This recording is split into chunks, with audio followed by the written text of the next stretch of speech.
This is a simulation game set in a virtual world and does not represent real life. Please play in moderation, take frequent breaks, and play responsibly. बस यही तो। अबे ओ बता के तो जा।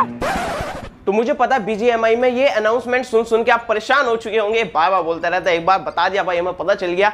तो इसको आप बंद कर सकते हो काफी इजीली, का ज्यादा कुछ करना नहीं पड़ेगा। ऑफिशियली यहाँ पर सेटिंग में दे रखा है, लेकिन आप लोगों ने अभी तक इसको ऑफ नहीं कर रखा है। तो इसके लिए सिर्फ कुछ नहीं करना होगा, आपको सेटिंग खोलनी होगी BGMI की, और यहाँ पर बेसिक सेटिंग्स जो है उसी में आपको नीचे स्क्रॉल डाउन करना होगा और यहाँ पर दिखेगा स्पॉन आइलैंड ब्रॉडकास्ट। तो ये यहाँ से आपकी ये जो ब्रॉडकास्ट होती रहती है, ये ब्रॉडकास्ट बंद हो जाएगी और इसके बाद आपको कोई भी अनाउंसमेंट सुनाई नहीं देगी। लेकिन एक चीज अभी भी आपको दिखाई देगी, वो है वार्निंग। तो यहाँ पर आपको टेक्स्ट में जो लिखा आता था, आपको पॉपअप जो आता था वार्निंग का, वो फिलहाल आपको देखने को मिलेगा। लेकिन हाँ, जो बोलता था, जो साउंड थी, वो यहाँ से बंद हो जाएगी। तो आप इस चीज से परेशान थे या फिर नहीं, नीचे कमेंट करके बता देना, और नीचे बताना और कौन कौन सी वीडियो चाहिए BGMI की। और भी काफी सारी वीडियोस लाने वाला हूँ, तो चैनल सब्सक्राइब करके रख लेना ताकि आप वो वीडियोस देख पाए। वीडियो पसंद आई तो लाइक कर देना।